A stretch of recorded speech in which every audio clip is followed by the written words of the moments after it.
चलो, तो ये पैटर्न समझ में आ गया ना। तो इस पैटर्न को हमने किस रूप में बदल दिया है, n, मतलब संख्या n इंटू n प्लस 1 के रूप में बदला। इस तरह से अगर सम संख्याओं की संख्या इस तरह से हो 2 4 6 8 10 और लास्ट में कितना हो 2n, क्योंकि किसी भी सम संख्या को निरूपित करने का जनरल फॉर्मूला क्या होता है 2n। अभी बताया ना कि ये 2n पूछा जाए कौन संख्या है, तो सम संख्या है, क्योंकि किसी भी संख्या में 2 से गुना कर देंगे तो किस संख्या में बदल जाएगा, सम संख्या में।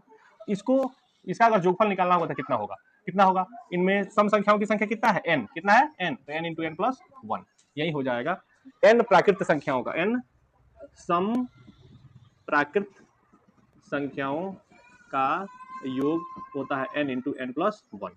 समझ में आई बात, अरे समझ में।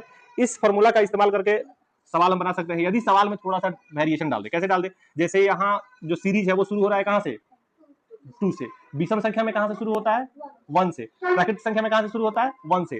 तो 1 यहाँ 2 से ना शुरू करके कहीं से शुरू कर दे, जैसे मान लेते हैं कि 20 से शुरू कर दे, 20 जोड़ 22, 22 जोड़ 24, 24 जोड़ 26, 26 जोड़ 28, डिटो कभी ना कभी तो 500 कर सकता है। इसका जोगफल निकालना है, कैसे निकालेंगे, तो सबसे पहले तो ये निकालेंगे कि क्या गायब है, 2 से लेकर के 20 तक की संख्या गायब है।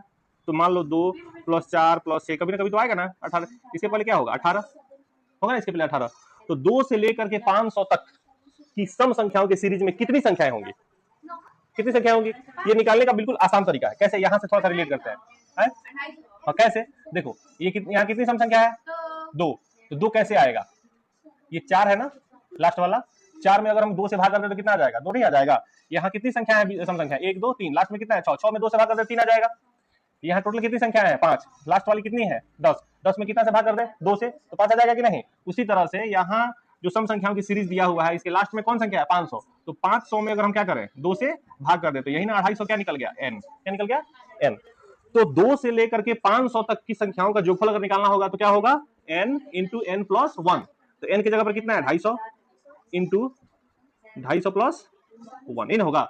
इसमें से घटाना होगा हमें यहां तक का, क्योंकि यही तो नहीं दिया है, ये कितना है, हाँ जिसमें से ये 18 है तो 2 से भाग कर देंगे तो 9 हो जाएगा, तो 9 इंटू 9 प्लस 1, इसी को घटा देंगे तो हमारा आंसर आ जाएगा। तो ये कितना हुआ 250 अगुण, ये कितना हो जाएगा 251 घटाओ, ये हो जाएगा 9 गुने 10। इसको हल कर लेने के बाद जो आएगा हमारा आंसर हो जाएगा। समझ में आ गई बात, तो बस उतार लो।